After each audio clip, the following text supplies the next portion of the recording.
आज आपको एक छोटा सा टास्क देते हैं। गूगल पर जाइए और gas disaster in the world लिखिए।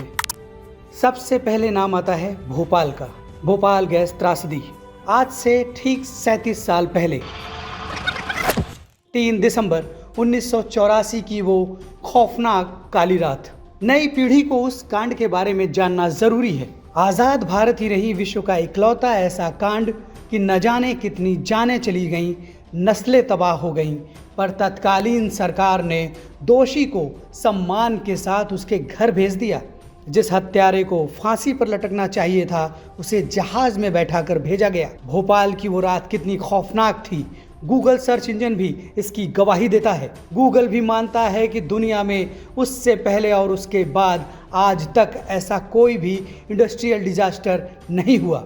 उस काली रात में भोपाल में था सिर्फ चारों तरफ लाशों का मंजर, जिन्हें ढोने के लिए गाड़ियां कम पड़ रही थी। चारों तरफ सिर्फ चीखें, धुंध इतनी कि एक दूसरे को पहचानना भी मुश्किल।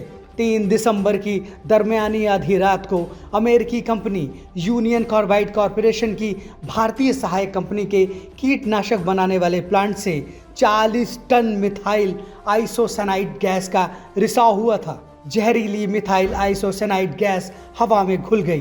कई लोग तो नींद में ही मौत की आगोश में सो गए। तत्कालीन मध्य प्रदेश सरकार के मुताबिक 3,787 लोगों की मौत हुई थी, लेकिन मीडिया रिपोर्ट्स की माने तो मरने वालों की संख्या 16,000 से लेकर 30,000 तक है। वहीं इससे प्रभावितों की संख्या 5 लाख से भी ज्यादा है।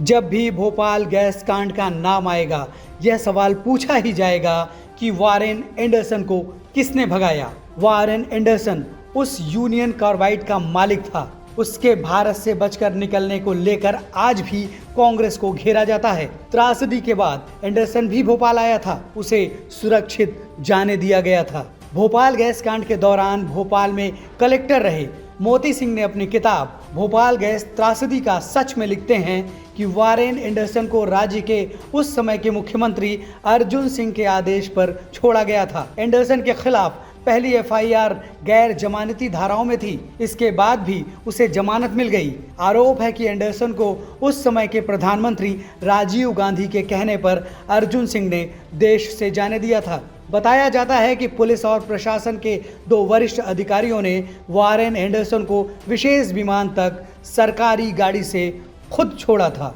जिन लोगों ने वारेन एंडरसन को भगाया उनका अपराध क्षमा के लायक नहीं है। सोचिए, कांग्रेस सरकार के लिए देश की जनता गाजर मूली की तरह है, जिनके मरने कटने पर कांग्रेस को फर्क नहीं पड़ा।